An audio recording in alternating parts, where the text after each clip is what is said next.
Hello दोस्तों, कैसे हैं आप सब। I hope you all are doing really really well. I welcome you to another video of most important question series for CA foundation accounts. Sir, आज के इस lecture के अंदर हम लोग फाइनल अकाउंट्स की प्रैक्टिस करने वाले हैं। सर, फाइनल अकाउंट्स एक ऐसा टॉपिक है, ध्यान से सुनिएगा बेटा, जो 15 नंबर का क्वेश्चन आपके एग्जाम में आएगा और वो 15 नंबर आप बहुत इजीली अचीव कर पाएंगे अगर आप मेरे साथ ये दो क्वेश्चन आज सॉल्व कर लेते हैं क्लास में बैठे बैठे ही। जी हाँ बेटा जी, आपके लिए दो मोस्ट इंपॉर्टेंट इसके अंदर एडजस्टमेंट्स हैं जो अपकमिंग अटेम्प्ट में पक्का आपको देखने को मिलेंगी। उनको आज मैं आप लोगों के साथ डिस्कस करने वाला हूं। वीडियो अगर आपके लिए यूजफुल हो, आपको पसंद आए तो जरूर से लाइक कीजिएगा। इस वीडियो का लाइक टारगेट है 500 लाइक्स।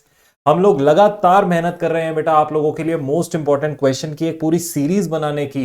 तो हम chapter wise, topic wise manner में अपने पास सभी टॉपिक, सभी चैप्टर के most important questions eye vision के यूट्यूब चैनल पे सॉल्व कर रहे हैं। अपने दोस्तों से ये बात जरूर शेयर कीजिएगा और हर एक वीडियो जरूर देखिएगा, क्योंकि उसमें कराए गए क्वेश्चंस आपके अपकमिंग अटेम्प्ट के लिए बहुत जरूरी हैं। चलिए बेटा, स्टार्ट करते हैं अपने पास आज की क्लास। सबसे पहला काम अपने पास जो हम हर क्लास में करते हैं वो है अपना डेट डाल लें, पेज नंबर लिख लें और टॉपिक का नाम दे दें फाइनल अकाउंट्स। सर, इस फाइनल अकाउंट्स के टॉपिक में हम कौन से क्वेश्चन सॉल्व करने वाले हैं मेरे प्यारे प्यारे बच्चों। आपके पास दो यूनिट हैं इसके अंदर। यूनिट नंबर 1 में से आपको जीएसटी का एडजस्टमेंट देखने को मिलेगा, इसलिए हम लोग इलस्ट्रेशन नंबर 10 अपनी क्लास में सॉल्व करने वाले हैं। मैक्सिमम स्टूडेंट्स की डिमांड भी थी सर, वो चाहे आपके जो प्रीवियस बैचेस के स्टूडेंट्स हैं जिन्होंने शायद जीएसटी नहीं पढ़ रखा है, या फिर अभी न्यू स्कीम में जो स्टूडेंट्स आए हैं उनकी बात करूं, सब बच्चे इस टाइम पर जीएसटी की एडजस्टमेंट को लेकर कहीं ना कहीं कह रहे हैं कि सर एक बार फिर से वही प्रैक्टिस होनी चाहिए। और यूनिट नंबर 2 में से मैन्युफैक्चरिंग अकाउंट की प्रैक्टिस बहुत जरूरी है बेटा। ये दो टॉपिक, यहाँ पे जीएसटी की प्रैक्टिस होगी, यहाँ मैन्युफैक्चरिंग अकाउंट की प्रैक्टिस होगी। सर, एक बात आप लोगों को हम लोग शेयर कर दें कि यहां पर हम सिंगल सिंगल क्वेश्चन सॉल्व कर रहे हैं हमारी इस सीरीज में। अगर आप full fledged in depth learning लेना चाहते हैं, आप बहुत नॉमिनल प्राइसेस पे, वीडियो के डिस्क्रिप्शन में लिंक गिवन है, सीए फाउंडेशन अकाउंट्स के पूरे बैच को एनरोल करिए। जीएसटी का 1 टू ऑल सारा कॉन्सेप्ट समझिए जो आपके पास आपके फाउंडेशन के लिए एप्लीकेबल है।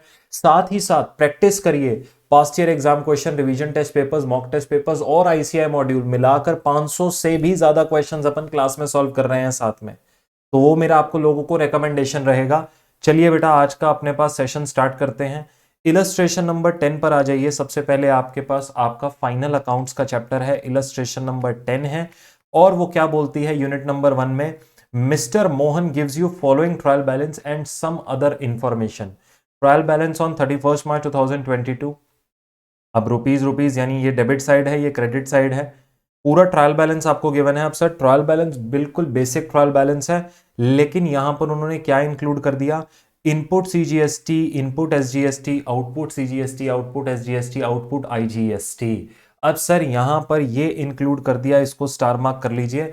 इसकी आप लोगों को एडजस्टमेंट पता होनी चाहिए, कौन सा इनपुट किस आउटपुट के अगेंस्ट सेट ऑफ किया जा सकता है, और उसके बाद जो बैलेंस बच जाएगा उसका हमें क्या करना है, वो सबसे ज्यादा जरूरी है हमारे पास जीएसटी में। जीएसटी न्यू स्कीम में आया है, कुछ अटेम्प्ट्स तक इसके लगातार क्वेश्चन चाहे जर्नल के फॉर्म में हो, जब मैंने मोस्ट इंपॉर्टेंट क्वेश्चन जर्नल के कराए थे वहां पे भी जीएसटी का ही क्वेश्चन पिक करवाया था, चाहे वो आपके फाइनल अकाउंट्स का एडजस्टमेंट हो, जीएसटी आपको पक्का पेपर में देखने को मिलेगा। सीए फाउंडेशन वालों के लिए नया टॉपिक है, तो ध्यान से इसको सॉल्व करिए मेरे साथ। इंफॉर्मेशन आगे जो है, अदर इंफॉर्मेशन बहुत बेसिक है।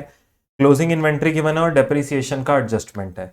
10 नंबर के लिए ये क्वेश्चन आपके पास एग्जाम में दिया जाएगा। Prepare trading PNL account for the year ended 31 March and balance sheet of mister Mohan as on that date. Sir, basic question है।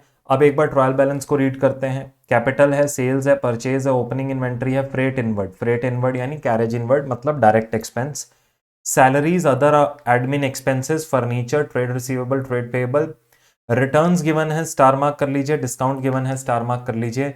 सर, ये तरीका बहुत ही बढ़िया है एग्जामिनर का, रिटर्न इनवर्ड आउटवर्ड देने का और डिस्काउंट रिसीव्ड और डिस्काउंट अलाउड देने का।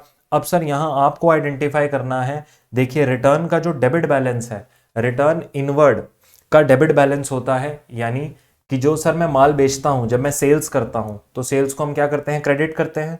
अब सेल जब रिटर्न आती है तो हम उसको क्या करते हैं, उसका रिवर्स इंपैक्ट देते हैं, डेबिट करते हैं। तो इसलिए एक सेपरेट अकाउंट ओपन होता है रिटर्न इनवर्ड। तो ये क्या है आपका सेल रिटर्न। और परचेजेस क्या होती हैं, हमारे लिए खर्चा होता है, हम डेबिट करते हैं जब परचेज करते हैं, परचेज टू क्रेडिटर। और जब परचेज वापस होती है उसको कहा जाता है रिटर्न आउटवर्ड। उसका जो बैलेंस होता है वो क्रेडिट के फॉर्म में रहता है। तो ये आपके पास आएगा परचेज रिटर्न की एंट्री। तो इस तरीके से अपने आप को याद आप करवा सकते हैं कि परचेज रिटर्न और सेल रिटर्न दोनों में, देखिए समझ कर याद करेंगे तो आपको लंबे समय तक याद रहेगा। रट्टा मारेंगे कि सेल रिटर्न का डेबिट बैलेंस, परचेज रिटर्न का क्रेडिट बैलेंस, तो कहीं ना कहीं भूल जाएंगे। तो जो हमने आपको बात बताया सेल और परचेज से रिलेट करते हुए सेल परचेज रिटर्न निकालना, उनका क्या बैलेंस है, तो वैसे ही चलिए। डिस्काउंट में सर डेबिट का मतलब हो गया खर्चा, तो ये आपके अलाउड का बैलेंस है। और सर जो क्रेडिट होता है वो डिस्काउंट रिसीव्ड हो गया। तो आपके पास डिस्काउंट में भी आपने उसको भी समझ लिया कि अगर इकट्ठे नंबर गिवन है तो क्या करना है। उसके बाद बेड डेट है, investment in government securities, cash in hand and bank, और जीएसटी दिया हुआ है, input and output GST. Basic सा क्वेश्चन है। एग्जामिनर यहाँ पे आपके जीएसटी के एडजस्टमेंट की नॉलेज को टेस्ट करना चाहता है। क्या आप उसका एडजस्टमेंट कर सकते हैं इनपुट और आउटपुट का, और फाइनल टैक्स लायबिलिटी दिखा सकते हैं या नहीं दिखा सकते। बाकी उसने सिंपल सा क्वेश्चन दिया है। तो यहाँ पे वो टेस्ट आपको सिर्फ जीएसटी पे कर रहा है। तो सर कोई दिक्कत नहीं है। ऐसे क्वेश्चंस को सॉल्व करने का बड़ा ही सिंपल सा अप्रोच रहता है। आप अपने पास पहले प्रॉपर फॉर्मेट बना लीजिए, फर्स्ट तो वही चीज रहती है हर एक क्वेश्चन में। और उसके बाद फिर सर पोस्टिंग स्टार्ट करिए। जितना आप मैक्सिमम पोस्ट कर सकते हैं उतना आप करेक्ट पोस्ट करिए। ट्रेडिंग हो, पीएनएल हो, बैलेंस शीट हो, करेक्ट पोस्टिंग करते जाइए। ऑटोमेटिकली एंड तक आपका पूरा क्वेश्चन जो है वो सॉल्व हो जाएगा। सर कर कर दिखाइए, तभी हमको जो है वो समझ में आएगी बात। नो प्रॉब्लम बेटा जी। In the books of mister Mohan.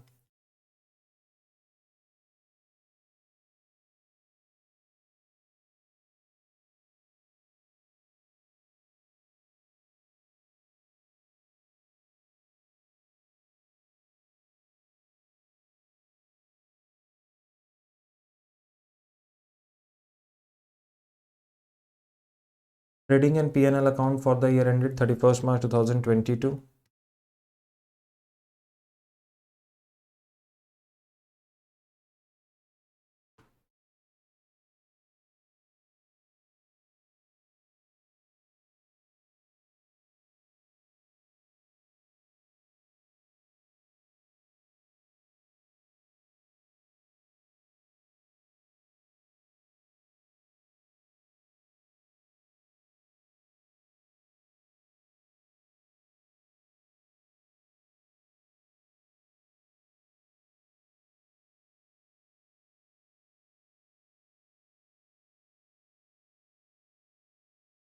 चलिए, ट्रेडिंग एंड पीएनएल को बेटा आप इकट्ठे बना सकते हैं, आपको अलग अलग बनाने की जरूरत नहीं है। आप इकट्ठे एक ही फॉर्मेट में ट्रेडिंग पीएनएल को रख लीजिए। अब सर पोस्टिंग स्टार्ट करते हैं। यहाँ पे सेल्स का नंबर गिवन है, सेल्स के साथ अभी अभी हमने देखा था बेटा सेल रिटर्न का नंबर भी गिवन था, तो माइनस कर देंगे यहाँ पे return inward which is your 20,000।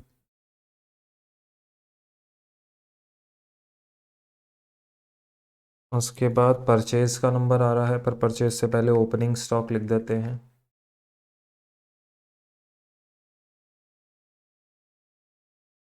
$1,10,000। Purchase का नंबर है 4,30,000, इसमें से माइनस होगा रिटर्न का नंबर विच इज 12,000।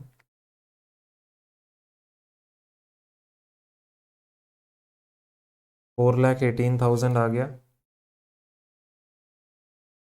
और ओपनिंग स्टॉक, परचेज, सेल, इनके रिटर्न माइनस कर दिए, क्लोजिंग स्टॉक लिख देते हैं यहाँ पे। और उसके बाद डायरेक्ट एक्सपेंसेस पे चलेंगे। एकदम बेसिक क्वेश्चन है जीएसटी को टेस्ट करने के लिए।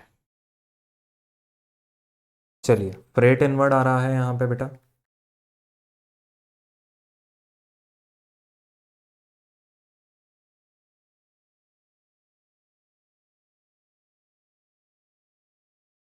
Which is 40,000।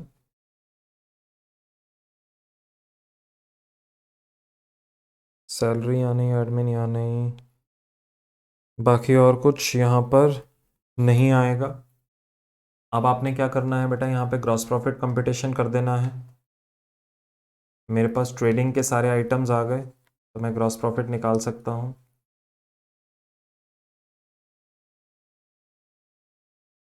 इस यहाँ पे टोटल आया 11,30,000, माइनस करेंगे यहाँ से,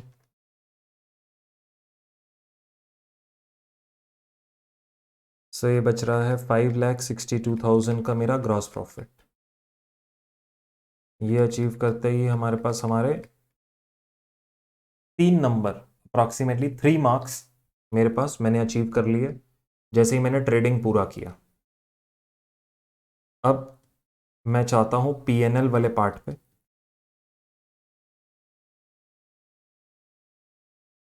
5,62,000।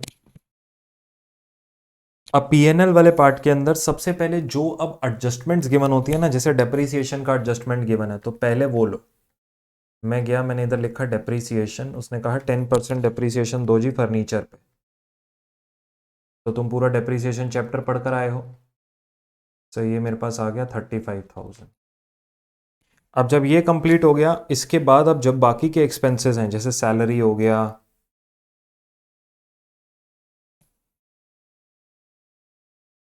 $2,10,000, एडमिन एक्सपेंसेस हो गए,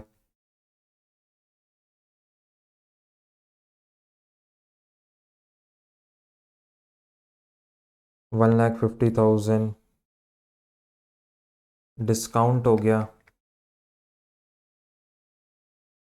ये अलाउड वाला नंबर है बेटा, जो डेबिट में है वो खर्चा है, जो क्रेडिट में आ रहा है वो रिसीव्ड यानी फायदा है।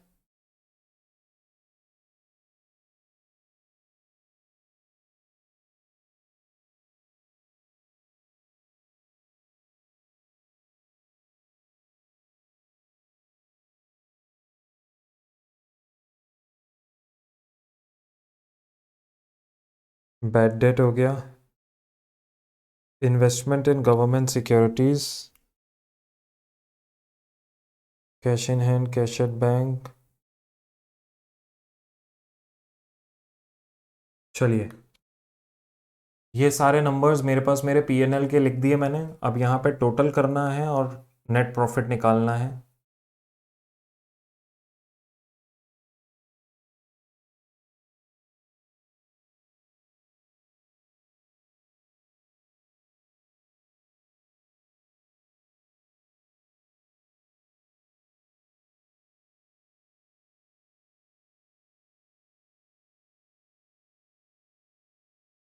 $1,52,000 का मेरा नेट प्रॉफिट निकल कर आया है, जो मेरे कैपिटल अकाउंट में ट्रांसफर होगा। बैलेंसिंग फिगर 1,52,000 डन हो गया बेटा जी। चलिए, लास्ट अब अपने पास रह गई है बैलेंस शीट। बैलेंस शीट पर अब हमारे जीएसटी का एडजस्टमेंट आएगा। जीएसटी बेटा आपके ट्रेडिंग पीएनएल को इम्पैक्ट नहीं करता, सिर्फ एक बैलेंस शीट का आइटम रहता है। वो चाहे इनपुट क्रेडिट हो, चाहे आउटपुट टैक्स लायबिलिटी ही क्यों ना हो आपकी। So balance sheet as at 31 March 22,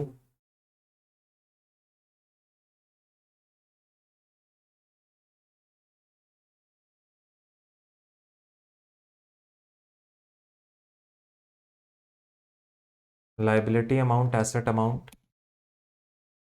चलिए, कैपिटल है मेरे पास अवेलेबल विच इज 6,50,000। मेरा नेट प्रॉफिट इसमें मैं ऐड कर दूंगा,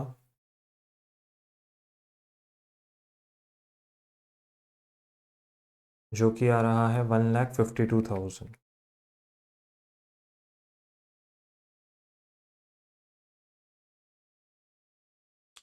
डन बेटा जी। इसके बाद मेरे पास और कौन सा आइटम है, फर्नीचर आ रहा है। अपने पास अपना ट्रेडिंग अकाउंट देखते जाइए, ट्रेडिंग अकाउंट में जैसे जैसे नंबर्स, ओ सॉरी ट्रेडिंग अकाउंट कह रहा हूँ, ट्रायल बैलेंस देखते जाइए। ट्रायल बैलेंस में जैसे जैसे नंबर्स आपके आते जा रहे हैं, वैसे वैसे आप उनको लिखकर अपनी बैलेंस शीट को कंप्लीट करते जाइए। ठीक होगी जी बात।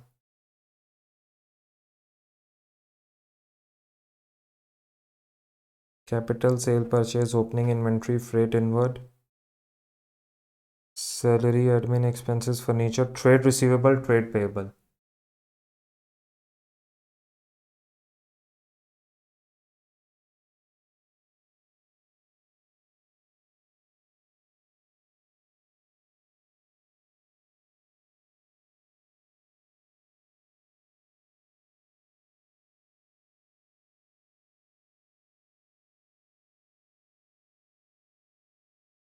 रिटर्न्स हो गए, डिस्काउंट हो गया, बैड डेट हमने डील कर ही लिया है ऊपर। जी हाँ सर जी। Investment in government securities.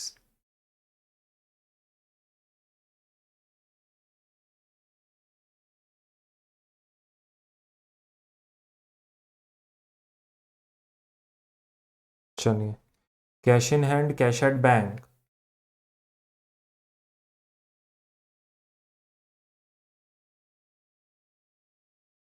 ये भी हो गया। इसके अलावा क्लोजिंग इन्वेंट्री दिख रही है, जीएसटी को अभी छोड़ा है हमने, हम बाकी सारे आइटम्स को पोस्ट कर रहे हैं। क्लोजिंग इन्वेंट्री है 1,80,000। That's it. जी हाँ सर जी।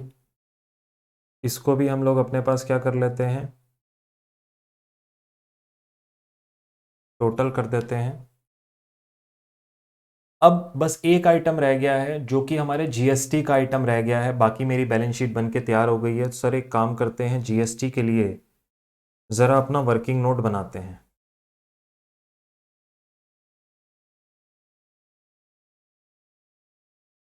Working note number 1। अब सर एक सिंपल सा रूल याद रखिएगा अपने पास, जो इनपुट जीएसटी होता है, दैट मीन्स द क्रेडिट, उससे हम सेट ऑफ करते हैं हमारी आउटपुट टैक्स लाइबिलिटीज को, यानी जो हमने टैक्स पे करना है। अब जहां वो कहता है इनपुट इनपुट, यानी वो मेरे लिए क्रेडिट अवेलेबल है, और आउटपुट यानी ये मेरे को पैसा देना है सरकार को। अब सी का सी के अगेंस्ट एडजस्टमेंट, एस का पहले एस के अगेंस्ट एडजस्टमेंट, मतलब सीजीएसटी को सीजीएसटी के अगेंस्ट, एसजीएसटी को एसजीएसटी के अगेंस्ट अपन सबसे पहले एडजस्ट करते हैं। फिर जो हमारा बैलेंस बच जाता है मेरे बेटे, वो हम अपने पास अपने आईजीएसटी में करते हैं। अगर आईजीएसटी का इनपुट होता तो आईजीएसटी को आईजीएसटी के अगेंस्ट एडजस्ट करते। सर कैसे कैसे एडजस्टमेंट होता है, आइए देखते हैं बेटा। मेरा ये रहा इनपुट का इंफॉर्मेशन, और ये रहा इधर इसका टोटल, और ये मैं इधर लिखूंगा आउटपुट का इंफॉर्मेशन। अब इनपुट में मेरे पास है सीजीएसटी है, एसजीएसटी है, ये दोनों इनपुट्स हैं मेरे पास। और आउटपुट में मेरी जो टैक्स लाइबिलिटी है वो सीजीएसटी है, एसजीएसटी है, और इसको थोड़ा सा इधर लिखते हैं, एसजीएसटी है, आईजीएसटी है। ये मेरी आउटपुट टैक्स लाइबिलिटीज़ हैं। अब सर मेरे पास टोटल इनपुट कितना अवेलेबल है, सी और एस का। अभी आई का अवेलेबल होता तो आई के लिए भी नीचे मैं एक रो में यहाँ पे आई भी लिखता, अब आई है नहीं तो उसके लिए कुछ नहीं आ रहा। और मेरा जो आउटपुट टैक्स लाइबिलिटीज़ आ रही हैं उनका यहाँ पर आप अपने पास ऊपर एक टोटल दिखा सकते हैं, इधर टोटल लिख के। आउटपुट टैक्स लाइबिलिटी सी की आ रही है 8,000, एस की आ रही है 8,000, और आई की आ रही है 6,000। ये इनका टोटल हो गया आउटपुट का। तो आपको अपने पास प्रॉपर यूं एक तरीके से अपना लाइन बना के एडजस्टमेंट दिखाना पड़ेगा। आप अपने पास बेटा फॉर्मेट कुछ भी बना सकते हैं, आप रोज में आउटपुट ले सकते हैं और कॉलम्स में इनपुट दिखा सकते हैं, या जैसा मैंने अभी बनाया है वैसे कर सकते हैं। तो ये एक तरीके से मैंने अपने पास क्या दिखा दिया, मेरे पास कितना इनपुट है और कितना मेरा आउटपुट लायबिलिटी है। अब ये जो इनपुट है सबसे पहले सीजीएसटी के अगेंस्ट यूज होगा। सी का इनपुट एस के अगेंस्ट नहीं यूज हो सकता, तो वो यूज होगा, बाकी का जो बचा हुआ इनपुट है 2,000 वो यहां पे यूज होगा। एस का जो इनपुट है 10,000 वो सी के अगेंस्ट नहीं यूज हो सकता, वो एस के अगेंस्ट यूज होता है, और आई के अगेंस्ट यूज हो सकता है आउटपुट टैक्स लायबिलिटी के। सर ये जीएसटी के रूल्स हैं, इनको आपको डिटेल में इनडेप्थली समझना पड़ेगा, तभी आप इन क्वेश्चंस में एडजस्टमेंट टेबल बनाकर दिखा पाएंगे। मैं फिर कह रहा हूं बेटा, इनडेप्थ लर्निंग बहुत ज़रूरी है आप लोगों के आगे के करियर के लिए भी। सिर्फ और सिर्फ अपने पास शॉर्टकट्स पर मत रिलाई करिएगा। बात समझ में आ गई? इन डेप्थ लर्निंग बहुत ज़्यादा ज़रूरी है जीएसटी की। चलिए सर, यहां पर हमने देख लिया। अब मेरा पेएबल इन कैश कितना बचा? अब मुझे यहां पे निकालना है पेएबल इन कैश। वो कितना बचा? सर ये जीरो हो गया। जितना आउटपुट था उतना मैंने क्रेडिट से यूज करके पे कर दिया, जितना आउटपुट था उतना क्रेडिट से पे करके यूज कर दिया। अब यहाँ 6,000 का लाइबिलिटी था लेकिन 4,000 ही सेट ऑफ हो पाया है, तो this is my payable in cash, तो which represents my outstanding liability. ये क्या रिप्रेजेंट करता है? Outstanding tax liability. समझ में आ गई जी बात?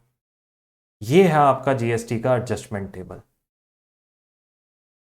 ये बताएगा आउटपुट आईजीएसटी के नाम से आएगा 2,000 रुपये। इंस्टीट्यूट कहते हैं यहाँ पे आप चाहें तो इस 2,000 को ये कैश और बैंक बैलेंस में से कम भी करके कैश बैंक बैलेंस को 1,87,000 पे दिखाएंगे तो भी चलेगा। अगर कोई बच्चा कह रहा है कि सर ये 2,000 रुपये मैं कैश में पे करवा दूंगा, तो यहाँ पे 1,87,000 आ जाएगा और इधर कुछ नहीं होगा फिर आउटपुट टैक्स लाइबिलिटी में, अगर आपने पे करवा दिया। अगर अभी तक पे नहीं करवाया तो वो पेएबल दिखेगा लाइबिलिटी साइड पे। जरा टोटल करेंगे बेटा अपने पास, क्या हमारे पास टोटल मैच हो रहा है?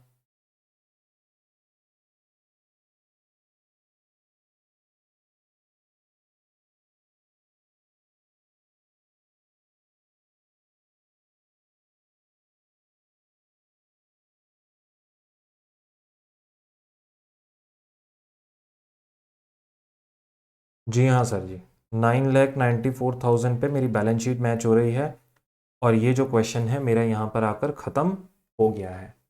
फाइनल अकाउंट्स बेटा बहुत ही ज़्यादा आप लोगों के लिए स्कोरिंग रहेगा। बच्चे डरते हैं यूजुअली, लेकिन एक्चुअली मैं बताऊं तो final accounts, incomplete records, NPO, ये सब एक ही कॉन्सेप्ट लेकर चल रहे हैं, तीनों चैप्टर्स। मैं अपने बैचेस में भी यही बच्चों को समझाता हूँ, अगर आपने इनमें से कोई एक चैप्टर भी अच्छे से कर लिया, एनपीओ, इनकम्प्लीट रिकॉर्ड या फाइनल अकाउंट्स, तो बाकी दोनों ऑटोमेटिकली तुम्हारे लॉजिक्स क्लियर हैं। 3 चैप्टर 30 मार्क्स का वेटेज आपके पास लेकर आते हैं। 10, 15, 10, 5 या जैसे भी आप ब्रेकेज कर लीजिए, 10, 10, 10, जैसे आपको अच्छा लगे वैसे ब्रेकेज कर लीजिए, लेकिन 30 मार्क्स आपके पास ये 3 चैप्टर लेकर आते हैं, final accounts, incomplete records and NPO. और इन 30 मार्क्स को अचीव करने के लिए आपको वन टाइम मेहनत करनी है। कोई एक चैप्टर फाइनल अकाउंट्स अच्छे से कर लिया तो बाकी दोनों भी हो जाएंगे। हाउएवर हमारे मोस्ट इंपॉर्टेंट क्वेश्चन की सीरीज में एनपीओ और इनकम्प्लीट रिकॉर्ड्स भी है, तो आप उनके भी इंपॉर्टेंट क्वेश्चंस हमारे साथ सॉल्व करिए। 6 क्वेश्चन अप्रोक्सीमेटली अगर आपके हो गए तो ये आपको 30 मार्क्स समझ में आ ही जाएगा। समझ में आ गई बात? चलिए जी, बहुत इजी था सर जीएसटी का एडजस्टमेंट। कोई भी, मैं ये नहीं कहूँगा कि रॉकेट साइंस है। एक बार आपको इन डेप्थ लर्निंग लेनी है और वो आपके साथ लाइफ लॉन्ग चलेगी। और इन डेप्थ लर्निंग के लिए मैंने आपको फिर कहा है, लिंक इस वीडियो के डिस्क्रिप्शन में, आप फुल बैच को एनरोल करिए सीए फाउंडेशन अकाउंट्स के। हर एक चीज इन डेप्थ समझिए, नोट्स लिखिए इनसे रिलेटेड, जीएसटी से रिलेटेड एक पूरे क्लास का डिस्कशन है हमारे पास, जहां जीएसटी के बैकग्राउंड से लेकर उसके एडजस्टमेंट तक सब समझाया गया है। तो जरूर से ऑप्ट करिए बेटा अपनी इन डेप्थ लर्निंग के लिए। उससे किसी और को कोई फायदा नहीं है, सिर्फ और सिर्फ आपका फायदा है।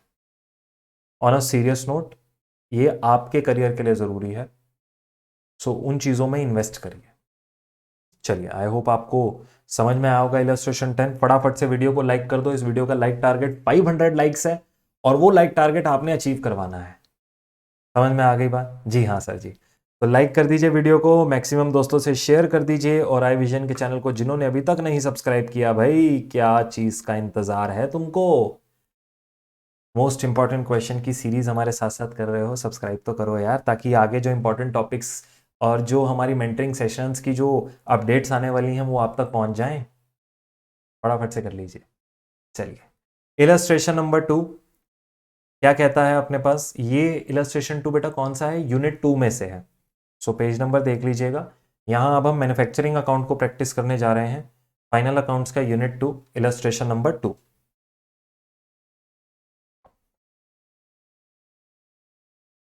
चलिए, mister Vimal runs a factory which produces soaps. Following details are available in respect of his manufacturing activities for the year ended on 31st March 2022 opening WIP work in progress 10,000 units, closing WIP 12,000 units, opening inventory of raw material, closing inventory of raw material purchases, higher charges of machine at the rate of 0.6 per unit manufactured, higher charges of factory, direct wages contracted at the rate of 0.8 per unit manufactured, 0.4 per unit of closing WIP, repairs and maintenance units produced is 5 lakh unit required. Prepare a manufacturing account, Mr. Vimal, for the year ended 31st March 2022. बहुत ही simple है यार. Manufacturing account देखिए कुछ नहीं है, बहुत simply जो बनाने के खर्चे हैं, जो एक इन्वेंट्री को बनाने के खर्चे हैं, वो सारे मैन्युफैक्चरिंग अकाउंट में आपको देखने को मिलते हैं.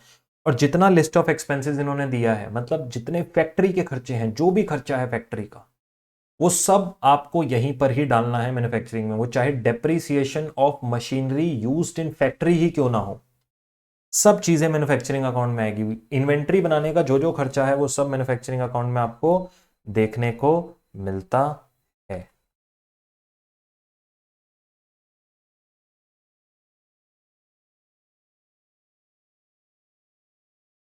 Illustration number 2.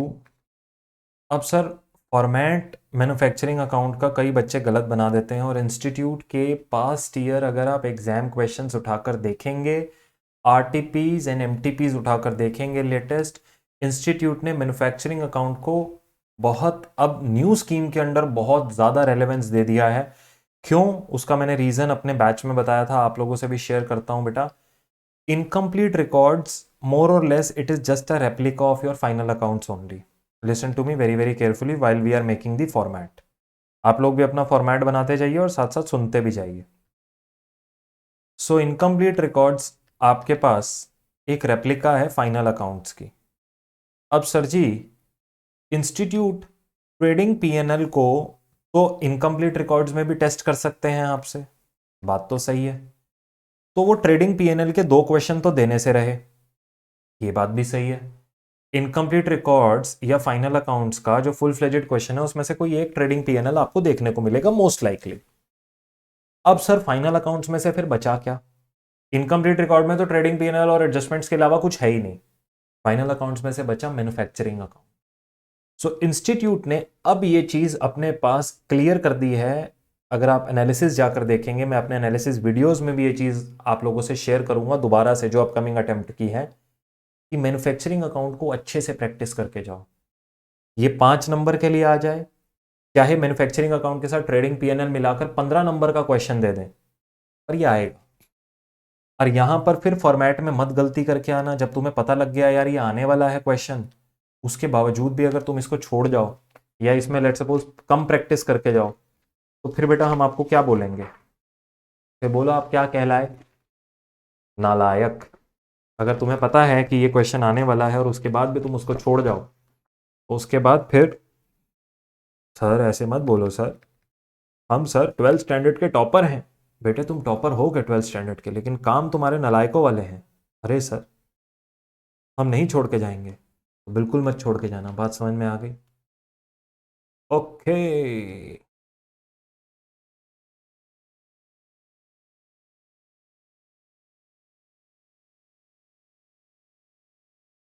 चलिए बेटा, पर्टिकुलर्स, यूनिट एंड अमाउंट. जब हमारे पास यूनिट का इंफॉर्मेशन होता है ना, तो बेटा इंस्टीट्यूट एक्सपेक्ट करता है आपसे कि आप यूनिट का कॉलम भी मैन्युफैक्चरिंग अकाउंट में बना कर आएंगे. क्यों? उन्होंने उनके जो फॉर्मेट्स हैं, उनके जो सजेस्टेड हैं, उसमें उन्होंने ये चीज़ क्लियर करी है. फिर सिर्फ अमाउंट कॉलम से काम नहीं चलेगा. जी सर, चलते हैं अपने पास. particulars unit amount, particulars unit and amount. So सबसे पहले आ रहा है opening work in progress.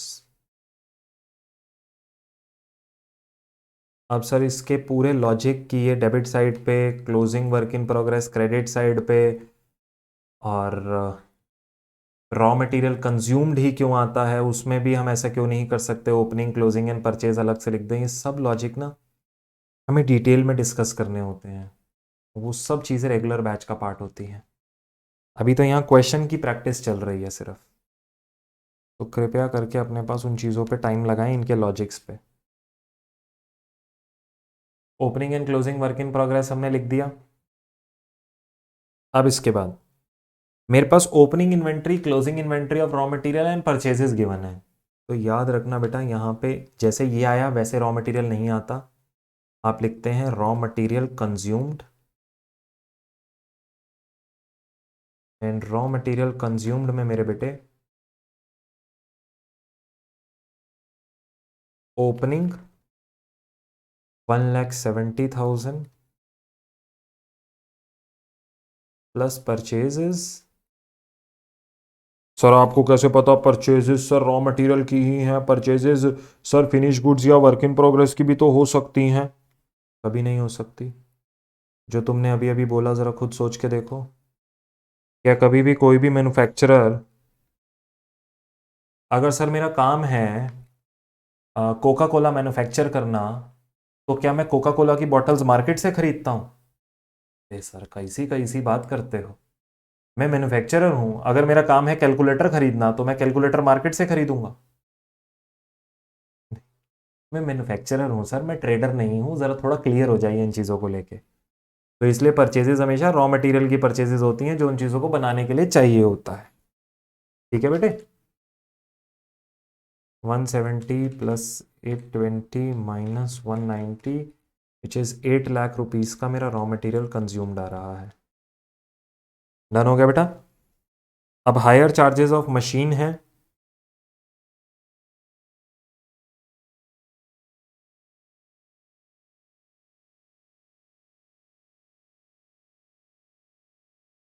Number of units manufactured पे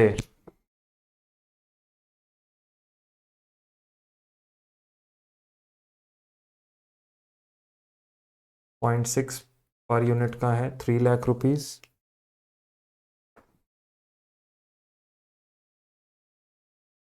हायर चार्जेस ऑफ फैक्ट्री है।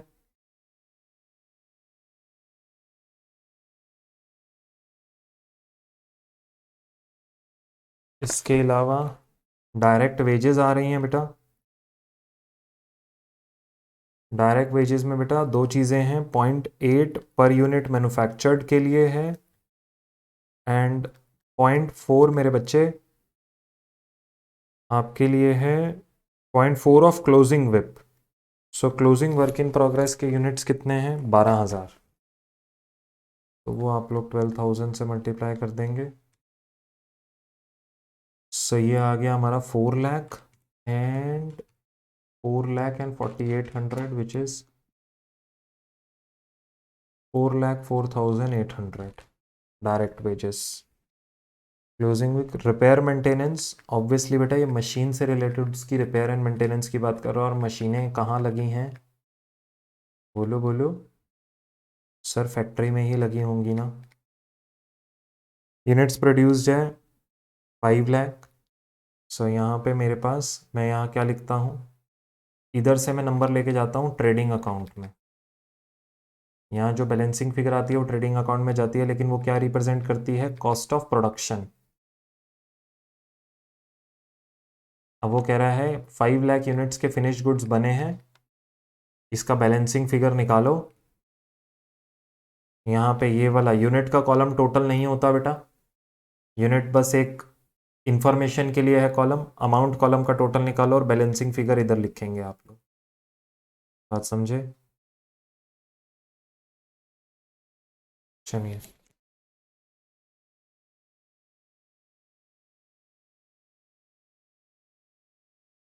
16,000 plus 8 lakh plus 3 lakh plus 2,20,000, 4,04,800, 1,80,000, 19,20,800 minus 20,000। सो मेरी बेटा कॉस्ट ऑफ प्रोडक्शन आ रही है 19,08,000 की। क्या आपका भी यही आंसर है मेरे बेटे? चलिए नोट डाउन कर लीजिए अपने पास। इसी के साथ हमारा मैन्युफैक्चरिंग अकाउंट का भी जो नॉलेज का प्रैक्टिस था वो भी यहाँ पर कंप्लीट होता है मेरे बेटे।